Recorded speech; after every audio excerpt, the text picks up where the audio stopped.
بسم اللہ الرحمن الرحیم۔ ناظرین اکرام، حضرت سیدنا سلیمان علیہ السلام کو مالک کائنات نے بے شمار معجزات و کرامات اور مقام و مرتبہ سے نواز رکھا تھا، اور ان کی حکومت نہ صرف اشرف المخلوقات حضرت انسان پر تھی بلکہ وہ چرند پرند اور جنات و حیوانات پر بھی اس نے خداوندی سے حکومت کیا کرتے تھے۔ قرآن حکیم میں حضرت سلیمان علیہ السلام کی حکومت کے کئی عجیب و غریب اور ایمان فروز واقعات کا ذکر کیا گیا ہے، جن میں سے ایک واقعہ تخت بلقیس کا واقعہ ہے، جسے سن کر یقیناً آپ کا ایمان تازہ ہو جائے گا۔ ناظرین اکرام، اس واقعے کی ابتدا ہوتی ہے حضرت سلیمان علیہ السلام کے درباری پرندے ہدہد سے۔ ہدہد آپ کا قریبی اور آپ کے دربار کا خاص غلام تھا، جس کا نام تاریخ میں یافور آیا ہے۔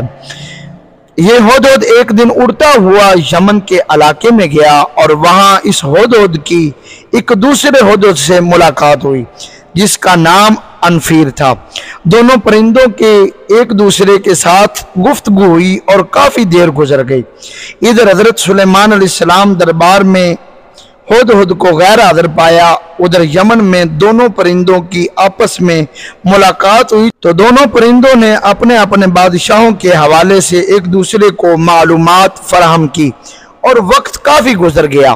ادھر حضرت سیدنا سلیمان علیہ السلام نے دربار کے اندر پرندوں کا جائزہ لیا تو اسی واقعے کو قرآن کریم نے بیان فرمایا۔ سورۃ نمل کی آیت نمبر 19 سے لے کر اس مقدس واقعے کو رب العالمین نے بیان فرمایا۔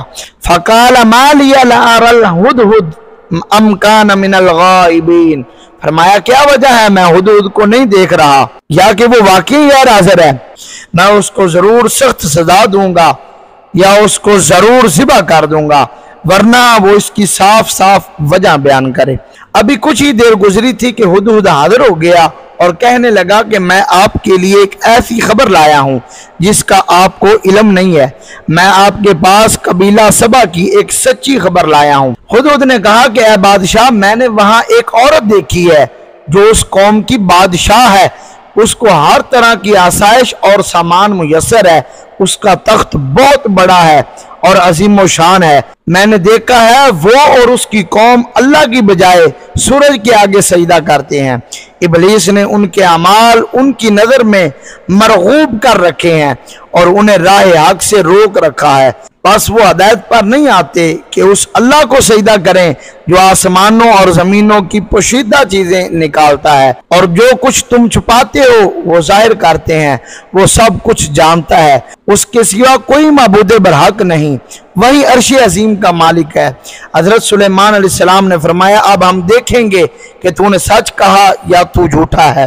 میرا یہ خط لے کر جا، انہیں دے دے، اور پھر ان کے پاس سے ہٹ جا اور دیکھ کہ وہ جواب کیا دیتے ہیں۔ ہدہد نے حضرت سلیمان علیہ السلام کے حکم کی فوری تعمیل کی اور خط لے کر ملکہ سبا کے پاس پہنچا۔ روایت میں ہے کہ ملکہ سبا، جس کا نام بلقیس تھا، اس وقت بھی آفتاب کی پوجا کر رہی تھی۔ ہدہد نے خط اس کے قریب ڈالا اور وہاں سے ہٹ گیا۔ ملکہ نے جب خط کو دیکھا تو خط کو پڑھا تو متفکر ہو گئی اور فوری طور پر درباری طلب کر لیے۔ بلقیس کی مجلس شورا کے ارکان کی تعداد 313 تھی، اور ان میں سے ہر ایک 10,000 افراد کا نمائندہ تھا۔ ملکہ نے کہا اے اہل دربار، میری طرف ایک اہم خط پھینکا گیا ہے جو فلسطین اور شام کے عظیم فرما روا سلیمان کی جانب سے ہے، جسے بسم اللہ الرحمن الرحیم سے شروع کیا گیا ہے۔ اس میں کہا گیا کہ ہم سرکشی چھوڑ کر اطاعت اختیار کریں اور مسلمان ہو کر سلیمان علیہ السلام کے آگے حاضر ہو جائیں۔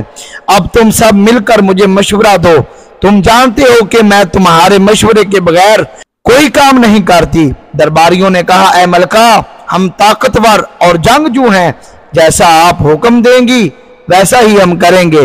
ملکہ نے کہا بادشاہ جب کسی ملک میں گھس جاتے ہیں تو اسے تباہ و برباد کر دیتے ہیں اور وہاں کے معزز لوگوں کی تذلیل کرتے ہیں۔ چنانچہ ان سے لڑنا خلاف مصلحت ہے۔ میں ان لوگوں کی طرف ایک ہدیہ بھیجتی ہوں، یعنی تحفہ بھیجتی ہوں، پھر دیکھتی ہوں کہ وہ کیا جواب دیتے ہیں۔ ملکہ بلقیس کا حضرت سلیمان علیہ السلام کی طرف طائف بھیجنے کا مقصد ان کا امتحان لینا تھا کہ کیا وہ واقعی اللہ کے نبی ہیں یا محض ملک گیری چاہتے ہیں۔ قصہ مختصر، بلقیس نے بہت سارے تحائف کے ساتھ اپنے ایلچی کو حضرت سلیمان علیہ السلام کے دربار میں بھیج دیا۔ اسرائیلی روایات کے مطابق بلقیس نے جو تحائف بھیجے ان میں سونے کی اینٹیں، جواہرات اور 100 غلام، 100 کنیزیں اور ملکہ کا ایک خط بھی تھا۔ اللہ تعالیٰ نے اپنے نبی کو ان تحائف کی تفصیلات وحی کے ذریعے پہلے ہی بتا دی تھی۔ حضرت سلیمان علیہ السلام نے جنات کو حکم دیا کہ شہر میں داخل ہونے والے راستوں پر سونے چاندی کی اینٹوں کا فرش بچھا دو۔ راستے کے دونوں جانب سونے کے عجیب الخلقت جانور کھڑے کر دیے جائیں۔ وزراء اور اعمال سلطنت کی تمام کرسیوں کو سونے کا کر دیا جائے۔ دربار کو ہیرے جواہرات سے مزین کیا جائے۔ الغرض جب بلقیس کے قاصد وہاں پہنچے اور انہوں نے یہ سب دیکھا تو شرمندہ ہوئے۔ حضرت سلیمان علیہ السلام نے قاصدوں سے کہا، کیا تم لوگ مال سے میری مدد کرنا چاہتے ہو؟ مگر دیکھ لو جو کچھ اللہ نے مجھے دے رکھا ہے وہ اس سے بہت زیادہ ہے جو تمہیں دیا ہے، لہذا تمہارا تحفہ تمہیں مبارک ہو۔ اب تمہیں اپنے تحائف کے ساتھ واپس جاؤ اور اپنی ملکہ سے کہنا کہ ہمارا انتظار کرے، ہم ایک زبردست لشکر لے کر آئیں گے جن کا وہ مقابلہ نہیں کر سکیں گی، اور پھر ہم تم سب کو ذلت کے ساتھ وہاں سے نکال پھینکیں گے۔ قاصد نے واپس جا کر ملکہ کو حضرت سلیمان علیہ السلام کا سخت پیغام پہنچایا۔ ملکہ بلقیس ایک سمجھدار اور دانا خاتون تھی۔ وہ سمجھ گئی کہ واقعی یہ اللہ کے نبی ہیں، لہذا اس نے جنگ کی بجائے حضرت سلیمان علیہ السلام کے دربار میں حاضر ہو کر اپنی اطاعت کا یقین دلانے کا فیصلہ کیا، اور وہ شاہانہ ٹھاٹھ باٹھ کے ساتھ حضرت سلیمان علیہ السلام کی طرف روانہ ہو گئی۔ حضرت سلیمان علیہ السلام کو اللہ تعالیٰ نے وحی کے ذریعے مطلع فرما دیا کہ بلقیس تمہاری فرما بردار بن کر حاضر ہو رہی ہے۔ چنانچہ حضرت سلیمان علیہ السلام اپنے درباریوں سے کہا کہ تم میں سے کون ہے جو ملکہ کا تخت میرے پاس لا سکتا ہے؟ قبل اس کے کہ وہ لوگ مسلمان ہو کر میرے پاس پہنچے، جنوں میں سے ایک قوی ہیکل جن نے کہا میں اس تخت کو حاضر کر دوں گا قبل اس کے کہ آپ اپنی جگہ سے اٹھیں، میں اس کی طاقت رکھتا ہوں اور امانت دار بھی ہوں۔ آپ نے فرمایا نہیں، مجھے اس سے بھی جلد چاہیے۔ پھر جس شخص کے پاس کتاب کا علم تھا وہ بولا میں آپ کی پلک جھپکنے سے پہلے اسے لا دیتا ہوں۔